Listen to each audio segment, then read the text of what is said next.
From the keyboard to the boardroom, this is the Business of Esports podcast. The fastest growing entertainment phenomenon of this generation. I, Prophet of Esports, joined today by my friend and co-host William Collis. Yeah, we got the book of esports out. It's a big deal. So everyone knows me as the Prophet and William as the Professor.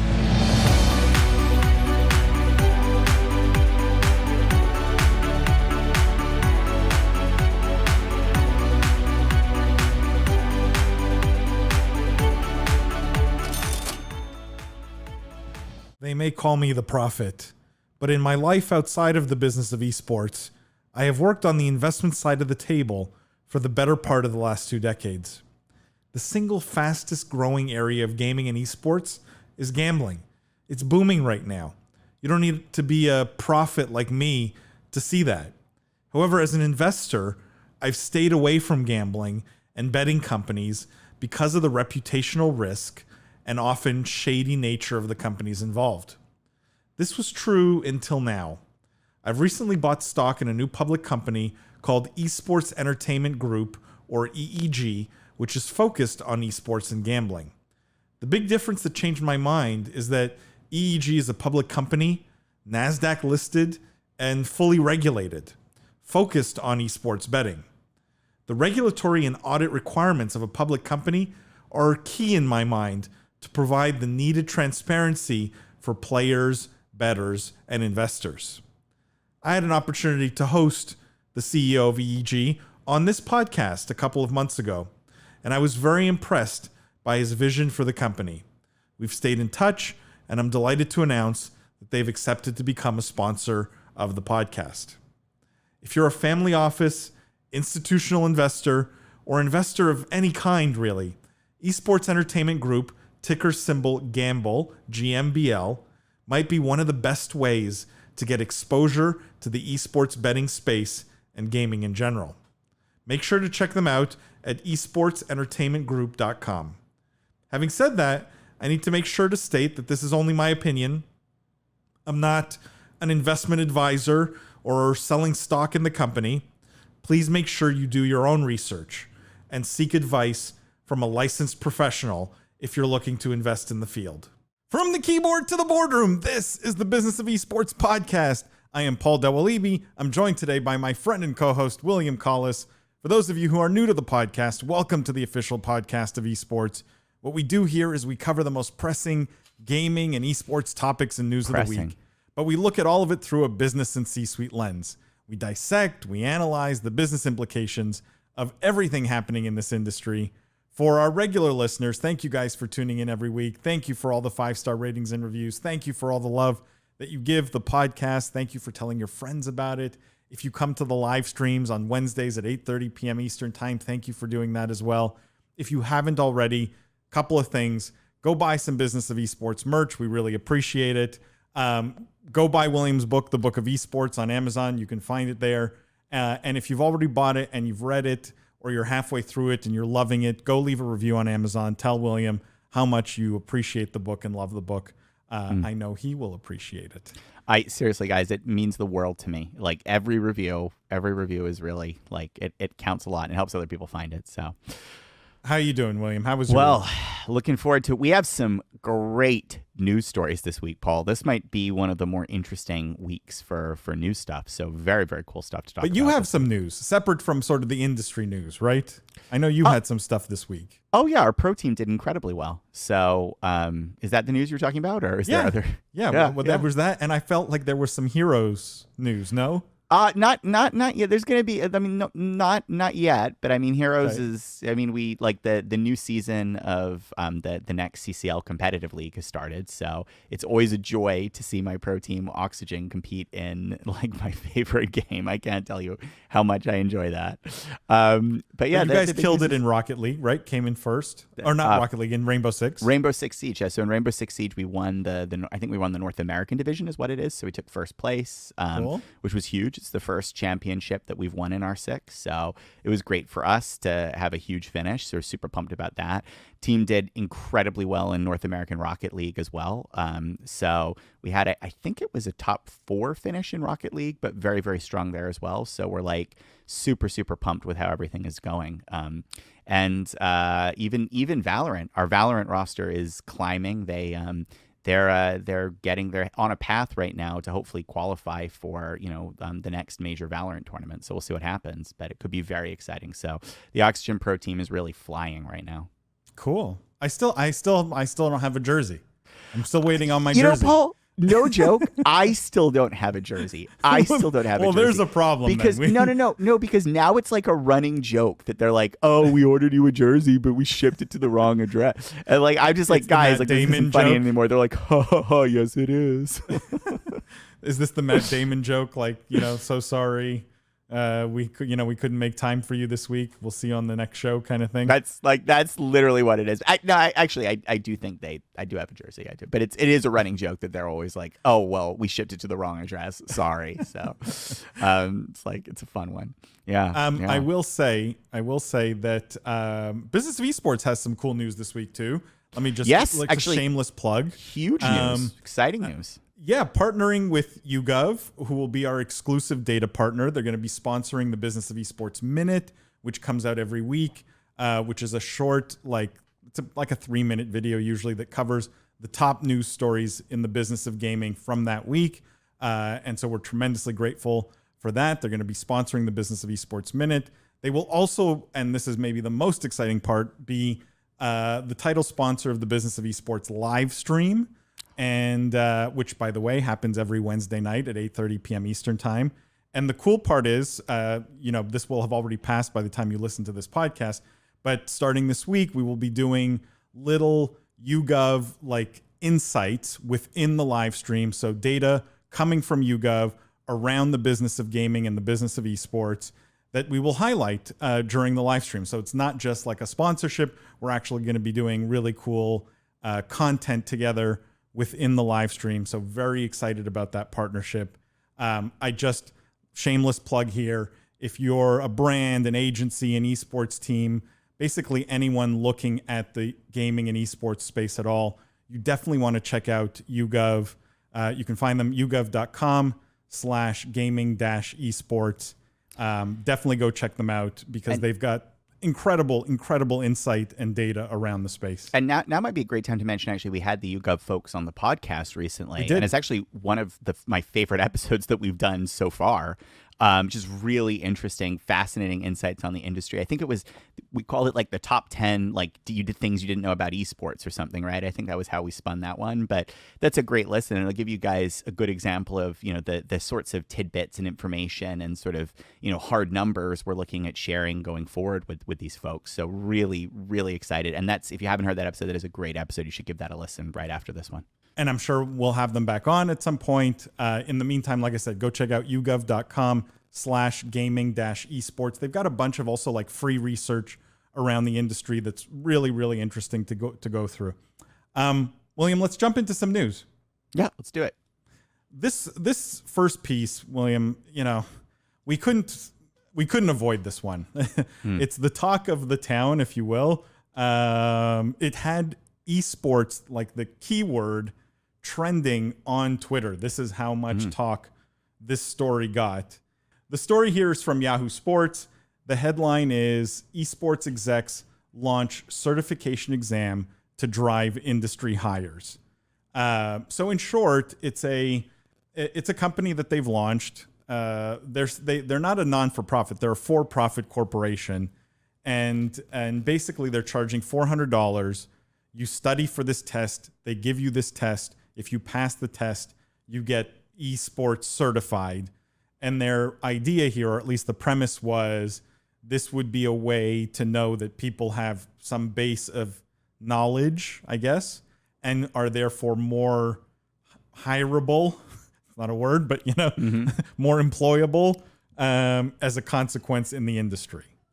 I will say the conversation around this has been very much polarized. People either are very much for this and backing them up, or are really very much against. And I would say probably the large majority are against it at this time. Where do you fall on this spectrum, William? How do you feel about this? Well, let me start by saying, like, in general, certifications are a good thing, right? Like, and many industries need certifications. For example, I think you would be scared if you went to your dentist and discovered that there was no certification required to be a dentist. You would say, oh dear, like that feels like something that maybe someone should be setting some minimum standards and checking up on, like that would make me feel a lot better. So we should be worried if there are no papers on the wall is what you're saying. Exactly. So certifications are like important. They're important to many, many, many industries. I will say they tend to be more important in professions like the one I cited, like dentistry, right? Or like medical professions or things like that, where there's, really a baseline level of knowledge you have to have. You have to keep those baseline level of knowledge current. And if you're not achieving that baseline level of knowledge, there's usually consequences that are potentially more severe than, say, making the wrong business decision, right? But in principle, like certifications are something that seem great to me. And, I think, you should always look at them with an open mind. That being said, and I think why the reaction to this has been somewhat negative is there, and again, I don't want to call anything specific, but I think the general read on the zeitgeist is there's generally a pretty strong backlash against this. Yes. The things going on is there's already a sense, I think, for people on the outside of esports that esports can be a bit cliquish, right? That like, how do I get in? I love these games just as much as other people. Like, I know a ton about this other thing. Like, why can't this be me? What am I doing? Like, there's already a sense that there's kind of a wall that gets put up. And I think sometimes that is true in our industry. Sometimes it's not. I think generally we're a welcoming industry, but I also definitely think there's a lot of networking and sort of familiarity that goes on, particularly with sort of the older guard who've been in esports for a long time before a lot of money came into the space, right? And so I think this idea of sort of people who are established in the industry setting up a certification plays into this fear of and this general sense of mistrust and sort of the walled garden of the ecosystem, right? So it's not that certification in principle is a bad idea, because any certification thing can be a good idea. There's already a sense that this is a very difficult industry to crack, right? And a difficult industry to find your way into. And now there's this other barrier that somebody who's already in the industry has put up saying, you have to get my certification. You have to pay for it, right? I think this is a paid certification. $400. For a lot of money, right? That's not like, it's not, and also, there's also, I think, another sense of, why do you guys get to set the certification, right? Like, how come you're the governing body? This isn't Riot Games and Activision Blizzard and EA coming together. This is, I will also say there's another piece of this, which is this an industry that really needs a common knowledge base, right? Do you really need a certification here? Because there are definite things that are important to know about our industry, right? Like skills, basic business skills, accounting, financing, planning, business strategy. Like you need a lot of these, but these are also common business skills for which we already have certifications like MBAs and things. And also, like you wouldn't be like it feels to me like there's some overlap with things that already exist that are established and are markers, and the need for a new marker in this industry, as potentially interesting and exciting as it be. And I don't know anything about the certification program. This could be a great certification program with an incredible piece of work. I'm just speaking more abstractly here, right?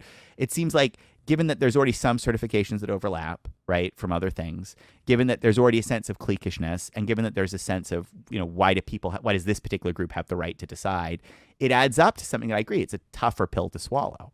I will say the proof is in the pudding for all of these things. If it's a good certification process that distinguishes candidates and truly lets them show meaningful skills, then the industry will, over time, I think, choose to value it. But the question, that remains to be seen, right? The program is just launched. But what do you think, Paul? What's your take on this? I mean, it's a horrible idea. There's no way of Paul, like sugarcoating this. It's total. This is hot garbage. This is a cash grab. Like, let me just read you some of the questions that were posted on Twitter from their certification exam. Mm-hmm. Let's see, William, if you pass. Okay. I don't think I will, Paul. Hold on. Hear me out. 40% of the employees at an esports company have passed the ECI exam. Among the employees who have not passed the exam, 32 have black hair, and 16 do not. How many employees does the esports company have? It's like, hold on. Let me read you one more. Your marketing team is experimenting with creating a soft drink. The ratio by volume of flavoring to sugar to water in the drink is 1:525. The soft drink will be altered so that the ratio of flavoring to sugar is halved, while the ratio of sugar to water is doubled. If the final drink contains 4 ounces of sugar, how many ounces of water will it contain? Yes. This is my daily activity after I check my emails doing esports work. This is like literally. But see, this sort of illustrates one of the critiques I had here, which is look, you do need specialized skills in esports, but a lot of the skills are general. And did either of the two questions you just read to me, like, those don't sound out of place on an SAT, on a GMAT, on any number of other qualification exams we already have that are more widely accepted and candidly more widely applicable, right? Like, so, I'm kind of disappointed, Paul. I thought it would be questions about like the size and scope who of the won industry. League of Legends Worlds in 2017? Yeah, at least that's relevant and shows baseline level knowledge, which, by the way, I do not know the answer to that, so I would not get that question right either. It's such a horribly bad idea on all fronts, and the questions are doubly bad. I think it for me it comes down to the industry fundamentally doesn't understand what it needs, right? And this is why I point to programs like at St. Peter's, and again, shameless plug, where it's a business program, right? Yeah. It just so happens to be framed in esports. But fundamentally, you're learning the basics of marketing. You're learning the basics of finance. You're learning the basics of HR. You're learning the business basics in the context of esports. To me, this is the only valuable education that I would pay for. Everything else is business experience, like learning as you go and getting, 5-10 years of experience under your belt. And what's like this, why this sticks out to me is such a bad idea, is it's so indicative of kind of the problem with the esports industry in general, is there are so few people with really solid business skills. That's just the reality of it. Yeah. Or years of business experience or years of business success, that this is what we think is the criteria for success in the industry. Like, this is the benchmark. You need to be able to figure out ratios of water to sugar to flavoring. Yes, Paul, There's just such a misunderstanding of what is required to succeed. There's some meta irony here also, which is they're trying to build a business around cluelessness around building businesses in esports. Well, but it is true, right? Like, you see many people now coming into the esports industry with traditional business backgrounds and being quite successful, right? I mean, you also see more and more that business skills built in esports transfer to traditional industries, right? So, yeah, it is one of these things which is like, look, we didn't you don't go get an MBA in heavy industry manufacturing. There's not like a special and then another MBA in like iPhone development. And then, you know what I mean? Like, we generally accept that there's some and of course you can specialize, right? Like, you can take marketing courses in your undergraduate or graduate programs if you want to know more about marketing and maybe think you want to go be a marketer, right? But generally we accept that there's some base. And so I agree with you that, like, we do have some markers today in the industry. They tend to be more traditional things. And there are programs that are doing well right now. And you cite, one St. Peter's that I know is near and dear to your heart, but it's true that I think do a nice job of taking foundational programs with transferable skills and adding the flavoring. So, you get some esports stuff, you see how it fits in context, you have examples and exposure to the industry, but at the same time, you're learning transferable skills and baseline skills. Yeah.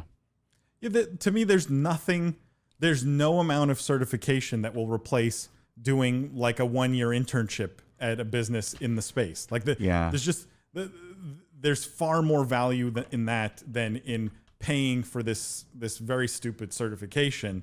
The other issue I have with it is just, even if I give them the benefit of the doubt, right, that they were doing this truly to benefit the industry, to, I don't know, whatever credit you want to give them in terms of their motivation. I believe that fundamentally it comes from a place of insecurity and fear that I've sensed ever since, like, and I've been, I blogged about the gaming industry as a VC 10 years ago, right? But really only got into the space in a really hardcore way about 3 years ago. And one of the first things I noticed was people who had been in gaming and esports don't like outsiders, right? And so there's this massive fear and insecurity, unfortunately, because a lot of the people in the business have no clue really what they're doing or how to build companies, that outsiders were going to come in and eat their lunch, which is what will happen. But their fear and insecurity around it isn't helping, right? And so this feels a bit like an attempt to circle the wagons. Let's prevent the outsiders, right? Let's prevent the real business people from getting in here. And let's try and create some benchmark for esports certification. The irony, though, is those questions are not the questions that would prevent a real business.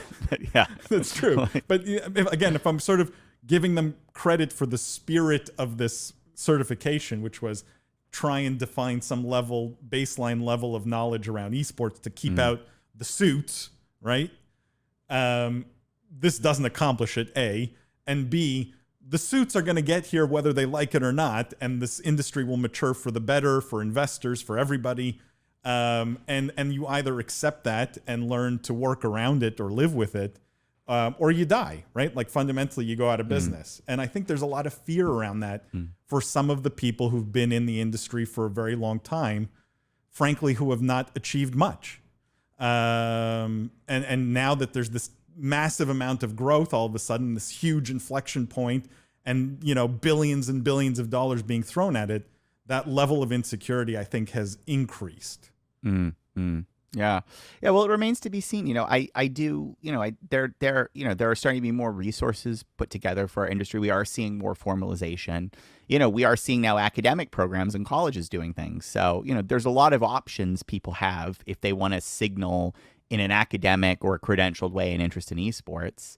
Yeah, I must admit, this being one of them, again, I wish these guys the best of luck, and I hope that this is, well-intentioned and the certification proves to be, like high potential. But yeah, from the questions you read, it does feel a bit like an SAT control, find, replace. But yeah, this is a terrible idea.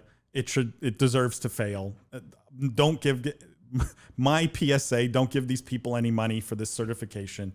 Go do an internship.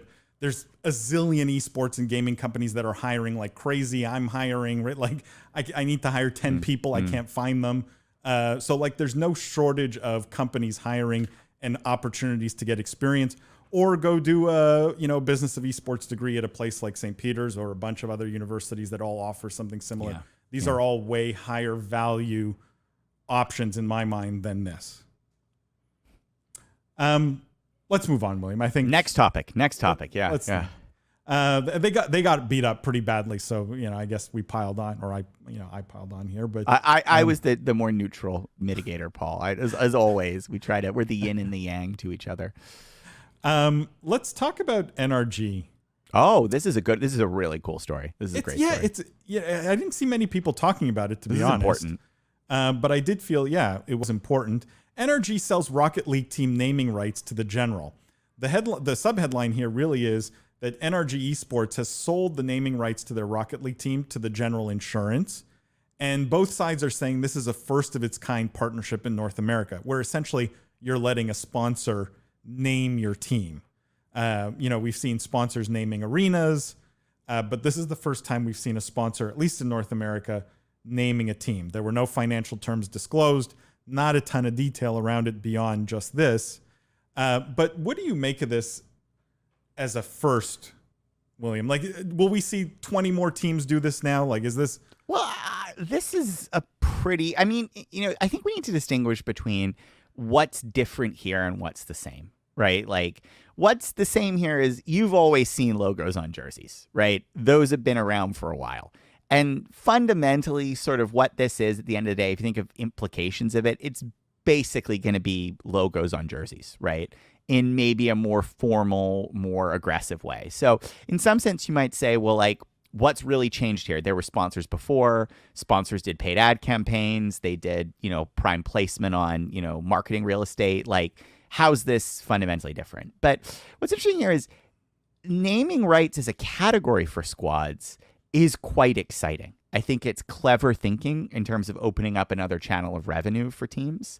I think it raises some questions. You know, like you don't see NFL teams selling naming rights, right? So it raises some questions about how far sponsorship should extend into sporting industries.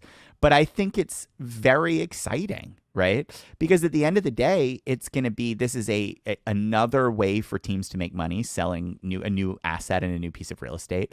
And it's another way for sponsors to secure their branding. And we don't think it's strange that like stadiums have naming rights, right? Like But we would find it strange if a sports team did it, to your point. Like if the Tampa Bay Buccaneers all of a sudden said, hey, we're now the Tampa Bay Toyotas, like wouldn't eyebrows be raised? Yeah, but maybe that's only because we haven't seen it done in sports, right? And you have to think that maybe esports, which some of these rosters can be more ephemeral, they can only exist for 2 or 3 years. The game might be around for only True. 2 or 3 years, right? Like it might make sense to do naming because you can, like the asset itself, like you're not able to produce as much. You can produce enduring brand value in the team as a whole, for example. But an individual roster, it might be harder to build the brand value around over the long term. So why not monetize it, right? And, you know, apart from anything else, look, I'm surprised more people aren't talking about this. We're talking about this. Like from a PR move, I certainly think it's very interesting too. Like if all this was a clever way of announcing a sponsorship with Dollar General to get a little more news, like good for these guys. You know what I mean? Like good for them for finding another hook to promote the sponsorship deal. But I suspect this is more, and I will suspect now we will see new categories of things being sold to sponsors because we don't need to limit ourselves the same way sports do, right? Like, and I really do think that some of the structural differences in esports will allow categories that were previously held as walled gardens. We would never do that. Yeah, why not? You know, why not? Right? Like NRG, the general, and it's the general insurance, to be clear. And by the way, the activation is clever. It's the Rocket League team. The general insurance is car insurance. So they saw this like connection, Rocket League, car insurance, NRG, the general. What's interesting to me is NRG still on the jersey, right? Like if you saw the picture before, it's on there. So it's not like the team's just the general. It's NRG, the general. It's not a great name, let's be honest. No, but it's the name of the insurance company. Like, what are you going to tell your sponsor? Can you change the name of your company to? It's a good idea, you know. And I thought I agree with you. I'm wondering. I thought you maybe thought I would be down on this, Paul, but I think this is because you could view it as a hack and just another way of like. But I think this is interesting and it's exciting. And I also think, you know, the other piece of this I'd say is like you said. It's a little deeper than just, hey, this insurance company wants to work with us, right? Yeah. Like it's and this speaks to, you know, good marketing when there are synergies and connections between the companies, when they do want to promote goods that have at least a tangential overlap, and when the nature of the overlap is clear to a consumer and executed in a non-aggressive way, like you feel it's kind of cute. And I can't not say I think it's cute that a car insurance company is sponsoring a Rocket League team. Like that's adorable, you know. Well, this is why people work with like companies like YouGov. Just, you know, little bit good of segue. But, good segue. But, you know, but this is why, because I'm sure at some point they figured out, you know, the general insurance figured out that there is some proportion of the Rocket League audience that likes Rocket League because it's focused on cars, right? And if you can get car fans in a more in a denser and more targeted way,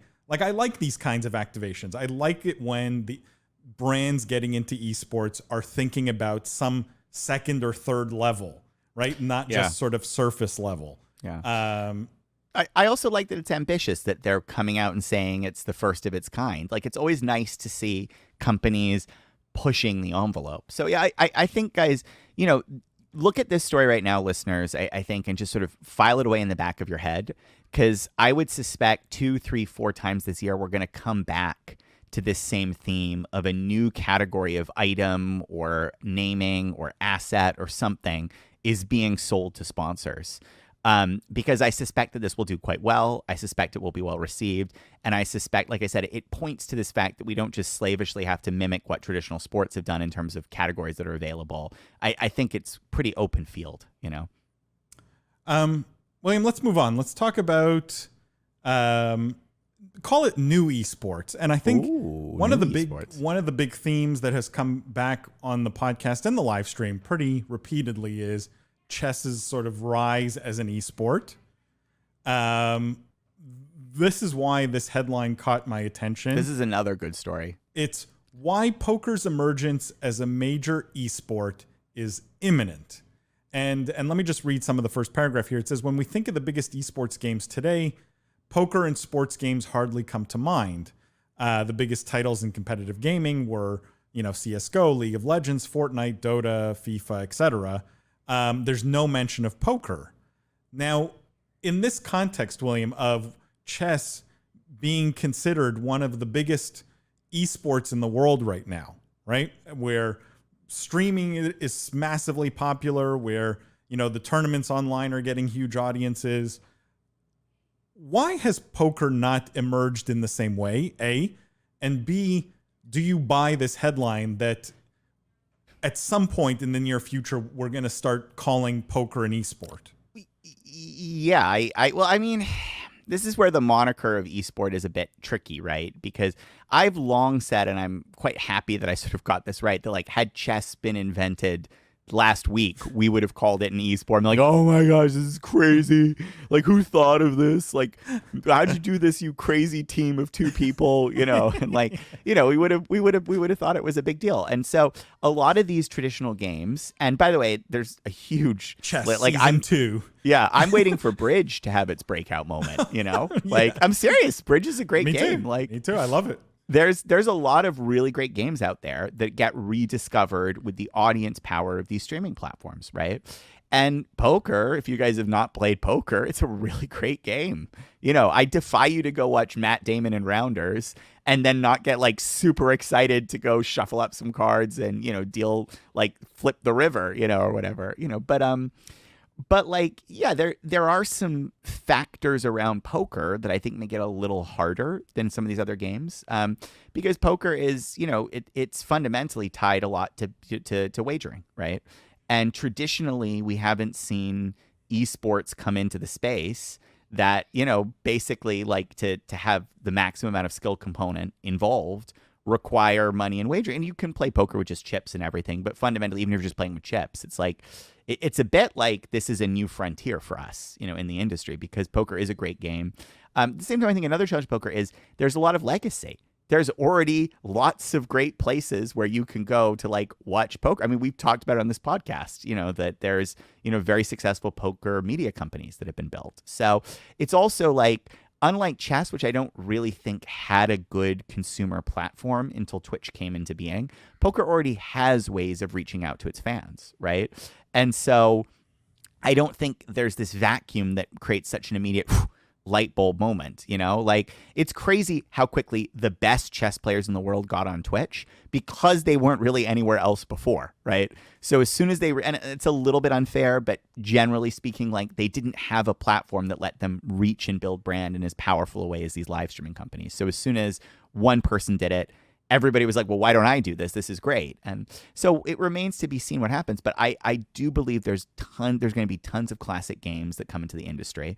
I think they will always feel a bit different because they won't have been designed with the digital nature of the medium fully embraced, right? So I think that they'll always feel a little bit analog, but that's also not necessarily a bad thing. There's a beautiful tactility to these traditional games and a simplicity to them that I think could be very appealing. It could also help esports skew older in demographics, right? If this gets 55 plus watching Twitch, I'm all for it. So, let's see what happens, but I'm a believer. I would buy it if you told me poker was blowing up on Twitch. I'd suggest it. And I also wouldn't be surprised to see Hearts, Bridge, you name it, right? I like part of this thesis, which is poker, poker already had a scene. Poker already had an outlet, right? There's lots of poker on TV that you can go watch. World Poker Tour has a zillion shows. There's lots of poker on YouTube. There's, there's lots of poker to watch if you really want to watch it. And the theory here that chess didn't have that, which is why its rise as an esport was meteoric, I sort of buy. I could argue the flip side though, William, which is like, because poker has the media experience, right? Already had its time in the sun, with World Poker Tour on TV when it, 10 years ago or 15 years ago when it was the hottest thing around. Fun to watch. It's fun to watch. They should.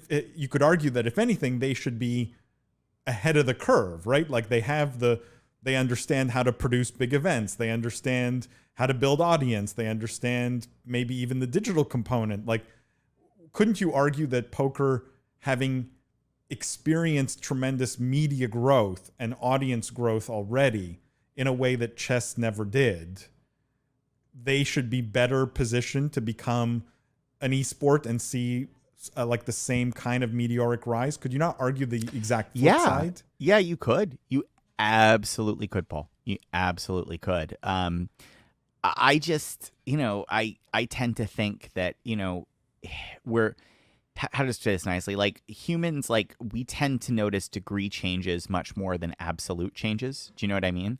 Yeah. Like, and air rushes to fill a vacuum. And so those two things really make chess, those two factors really play for chess and make the growth in chess on Twitch and live streaming and in the esports world feel much more meteoric, right? Like, it's just, it's interesting, but like you said, like we already had exposure to poker. So even if poker were really blowing up on live streaming platforms, there's already other places for poker. It wouldn't feel like such a degree of difference. And I think part of the success story of chess, like I said, is it was just so I wasn't watching maybe you were because you're cooler than I was, but it wasn't like I was sitting down 3 years ago and like watching chess or reading a chess book or laughing at a silly opening move, And now I'm like, oh yeah, let's go. Come on. What are you gonna rook knight e5? Ooh, I wouldn't have done that. Oh wait, that was a great move. I'm an idiot. Oh, okay.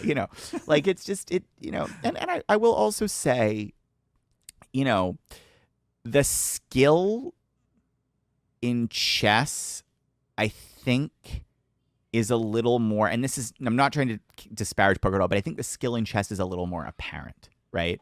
Like if you think of I think there's less luck involved, no question, right? Less randomness. But think about like, and again, this is somebody I'm sure will hit me up on social media. I doesn't say this belies, this is my ignorance here, but like, think about how when you make a move in chess and you're live streaming, think about then how much there is to talk to your audience about while you wait for that other person to make their play, right? You can say like, well, I put the knight here because I wanted to set up a fork here, and I also wanted to take pressure off of this piece, and this frees the bishop, and blah, blah. Like there's a real library of discussion you can have, and it's a very concrete series. Like you can say, now this square is threatened, right? Now this piece is free. Like it's very, you can get a clear mental image of it.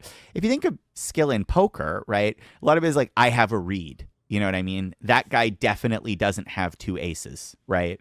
Yeah. And I'm not saying there aren't other things. There's, probably some math you can do and odds on and all that stuff, right? But even that is a little bit less transparent. Like, oh, I ran some quick things and I think I'm 43% to get this hand, right? Like, yeah, but how'd you do it? You're not going to break down the math steps. Oh, two of hearts showing, two of hearts, two of clubs showing. So like, I think the fact that the strategy in chess lends itself to the live streaming format helps it significantly as well.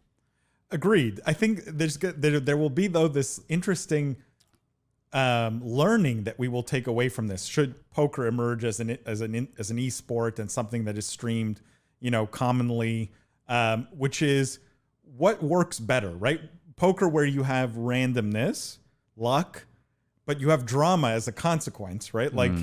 Where your faith can turn around by some stroke of luck, even if your play was bad, versus chess, which is very methodical. It's there's no randomness whatsoever. It's you either outplay or get outplayed, right? And therefore potentially has less drama, right? So there's this interesting conversation around what makes for good esports entertainment, also, right? Well, I definitely think chess, and this is a controversial statement, but I definitely think chess would be a better game with a little bit of randomness in it, right? Interesting. There's a debate about how much randomness should be in games, but I think like Like, let's imagine you and I play chess today, Paul. You're better at chess than me. You'll beat me every time. I don't stand a chance, right? But if we play Valorant together, maybe you walk around a corner and I happen to have my Odin out and, I can at least get a round off of you. You know what I mean? I can be like, oh, at least. So I do think, there are a lot of, I'm not criticizing chess. This is a brilliant game, but I do think it would be an easier game to get into if there was some randomness in it, right?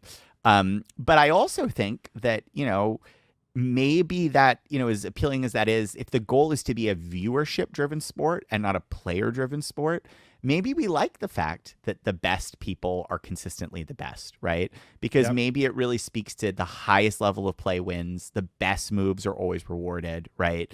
There's no, the person rolled a 10 on their damage roll. Doesn't matter what I do. I have 10 health. What are the odds, So, yeah. Let's move on, William.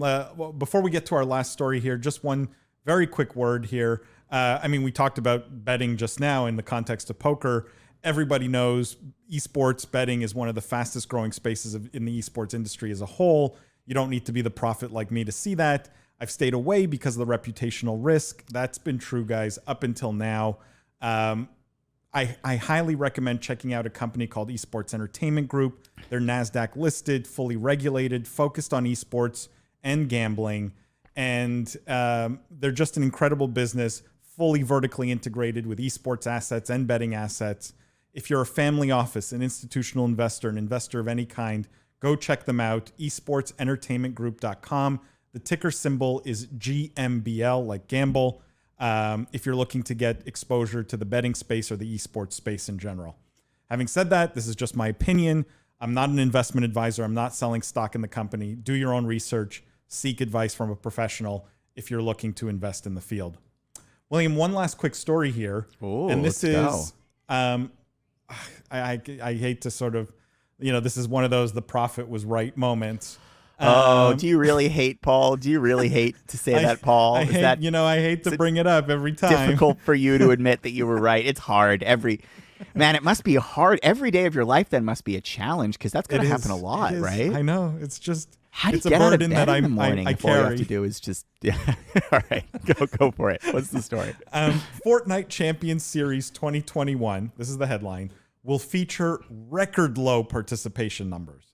So Epic Games unveiled their Fortnite Champions Series 2021. It's existed since the inception of Fortnite as an esport. There's obviously prize money. It's a long-standing tournament. But the numbers supposedly have dropped by more than 50% in every single region. So, is it finally time that we say Fortnite esports dead? No, I won't say that. I won't Why? say that. Well, because I think a couple things, right? I think one is I've been maybe you and I have been around on this, but I've long believed in the potential of Fortnite as an esport. I think while the battle royale nature is chaotic and does produce situations where you can just kind of die and you don't really know what you did wrong, I also think it has an enormous opportunity for skilled play, right? I think it's a brilliant game. As I wrote about in my book, I think the building mechanics in Fortnite are incredibly important as a skill differentiator that it's absent from other games, so it makes Fortnite feel truly unique, right? I like Fortnite. Let's start with that. Okay.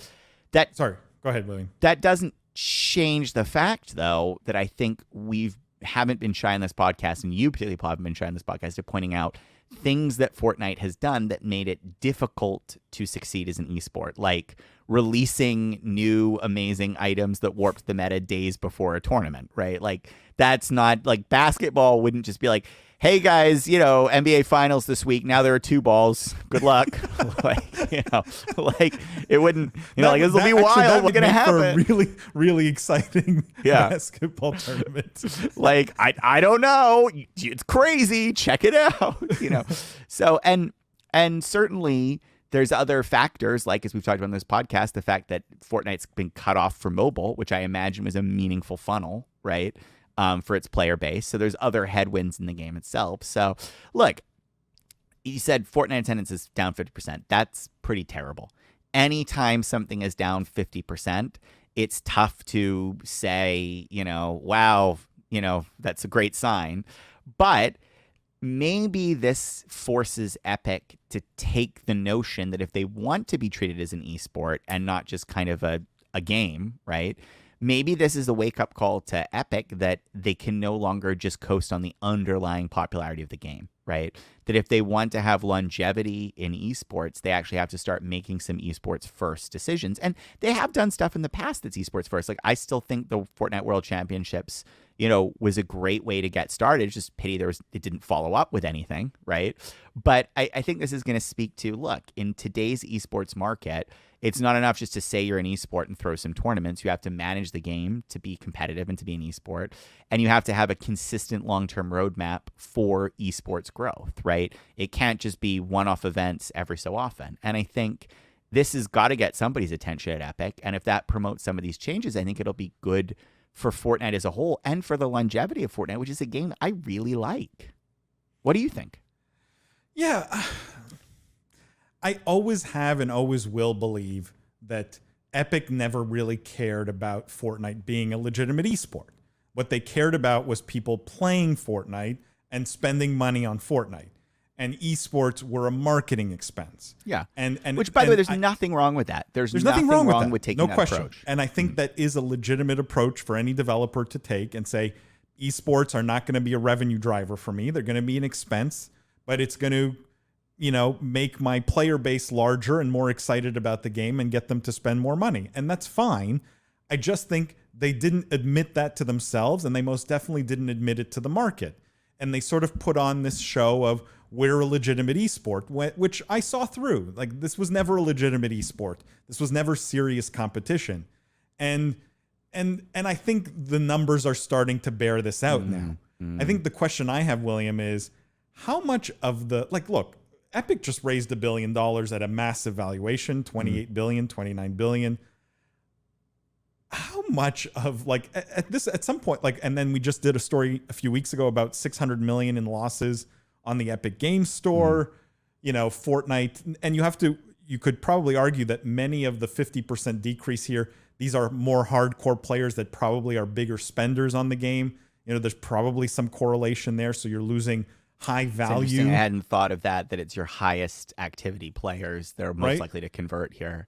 And so all these very negative stories contrasted with they raised $1 billion. Tim Sweeney says to everyone, go fly a kite. I'm the smartest guy in the world, right?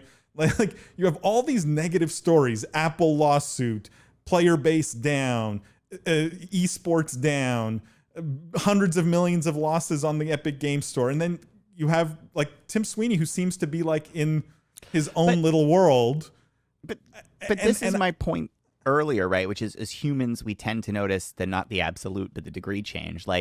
A lot of some of this is I think the lawsuit with the Apple Store stuff and the app stores is not good. That's pretty bad, right? But at the end of the day, this is a company that still made Fortnite.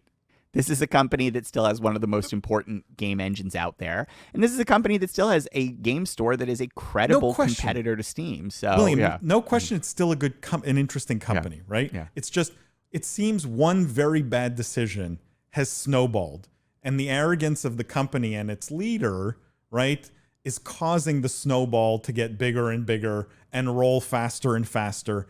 And at some point, you have to believe that what is a great company, because of the underlying fundamentals, they created a great game, they have a great engine, right?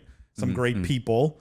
At some point, the weight of this snowball crushes them, right? Because of not the initial bad decision, but the willingness to continue to commit to the bad decision over a long period of time. And they seem to have shown me that there's an arrogance at the company that, in spite of bad decisions, they are not willing to admit failure. They're not willing to say, hey, maybe this was a mistake. Let's do a 180. We can pivot.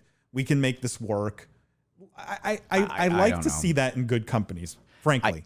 Even if it's a veiled admission. Do you know what I mean? You always like to see self-awareness, but I don't know how you take away a lack of self-awareness from bad attendance, bad participation in esports. I think this is the warning sign, and I think you're going to see the self-awareness in how they react to this. I hope so. I hope so. There's just a mounting pile of bad news. That's my concern. Yeah, I think we would all wish, and particularly me because I love Fortnite, I think we would all wish for a different prior year for Fortnite, right? Like, Yes. I think Yeah, if agreed. we could go back That's a in good way time, of we would putting all it. probably do that year a little bit differently, right? Yeah. But, you know, I will say this about Epic, and I truly, like, you know, respect the risks that have been taken here, because let me say this, you know, they have had some misses recently for sure, but this is how you get from good companies to great companies, like big risk taking. And the Epic Game Store, and even the decision to challenge Apple and, you know, the app stores, right? Those are big risks. And I like management teams that are willing to roll the dice, particularly when they clearly seem to have correctly modulated that they could still continue to raise capital and increase the valuation of the business while they take these risks, because that's the best case. Like, that's good management, because you know what? Eventually some of these things hit. And, you know, maybe it will be the Epic Game Store. Maybe it will be, you know, we joked about in the podcast, maybe they're going to go launch their own phone, and that will be the next risk and the next hit. But if you take enough of these shots, they become the next Fortnite, right? They become the next major engine.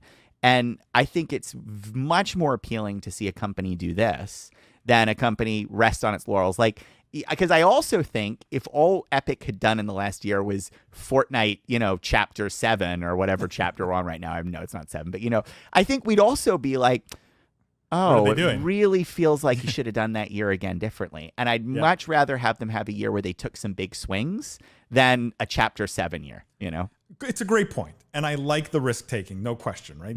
The entrepreneur VC in me loves the risk taking, loves the bold moves. I think where I worry, and look, I'm tough on them because I think it's a great company. And I think, as I've said many times before, they have such metaverse potential, right? Maybe more so than anyone. And more I always smart. hear the Star Wars line when we talk about Epic, like, you were the chosen one. Yeah, right? Like, I think this is part of the frustration, which is just like, I feel like we should already be there with them. They're just so good. They were so big. It was the juggernaut that what couldn't be stopped. They were supposed to bring balance to the metaverse, not destroy it. Right?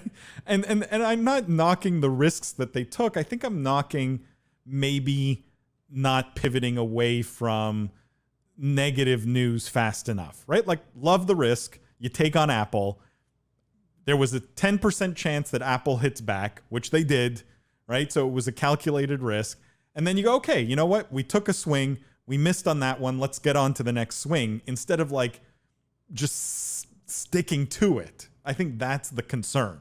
Yeah, that's true. But we don't know how hard it is to unwind some of these swings, you know? True. Like, let's say they're really secretly very unhappy that they've lost this much money in the Epic Game Store. That is also probably one that's difficult to take back. If you have Apple mad at you, you don't really fix that with like a box of chocolates and like a thank you, an apology card, like, so it is, you also have to remember maybe internally they do want to retract some of these things, but externally you have to have a certain posture. So, but we'll see. I think, and the other prediction I will make is, and this is when we do our year-end roundup, we should come back to this. I think by this December, we're going to have a really strong barometer read on the future of Epic, right? I think we're going to have a really strong barometer read because we're going to see how they've taken Fortnite through this, this rougher, although still incredibly popular in this rougher patch, right? We're going to see if they can get out from under the cloud of this lawsuit. And we're going to see the inklings of what some of this huge funding that they've had pour in is going to be used for. And I think that's when I'll start to feel really comfortable saying, wow or whoa, because I think they've got a lot of resources, a lot of potential. They do have some stuff to figure out and unwind. And how those two things happen over the next 6 months could potentially chart the future of this company for the next 4 or 5 years, right? Because if some of these negative trends continue, it'll be very hard to reverse. And conversely, if even one or two things start to go a little better than they are, I think you will feel so differently. I think we'll be high-fiving over, Anakin's return to the Jedi Council, look, I hope the best for them, and because I do, like I said, I have the same picture in my head, right? They are the chosen one. Let's just be clear. I don't think terrible Fortnite's Star Wars references. That's the worst Obi-Wan Kenobi voice too. I feel just terrible. So. Let's just be clear that Fortnite's not a real esport. All right, we called this in 2018. If you're not with me, then you're my enemy, Paul. All right. Guys, on that note, that wraps up this week's episode of the podcast. William, thank you as always. If you haven't already, go buy the Book of Esports on Amazon. It's an amazing book. William is not just a great historian of the gaming industry, but lots of great business frameworks and thinking around some of the things we discuss on the podcast every single week. So it's a good way to frame all these discussions. I highly recommend it. Way better than spending $400 on an esports certification. Just go buy the Book of Esports. It'll cost you, I don't know, $20 or $18 or whatever it is now. Goodbye. It's goodbye. And go leave a review on Amazon if you haven't already. Tell William how much you love the book. Also, guys, don't forget, tune in every Wednesday evening, 8:30 p.m. Eastern time for the live stream. It's great. You get to interact with us, so it's even more fun than listening to the podcast in some ways because you get to challenge us and ask us questions directly. And check out every week our Business of Esports Minute. We post it everywhere, YouTube, LinkedIn, basically everywhere where you find our content on our own website at thebusinessofesports.com. And follow us, YouTube, Instagram, Twitter, TikTok, all these places at Biz Esports. And as always, thank you guys. Tell your friends about the podcast. We'll see you next week.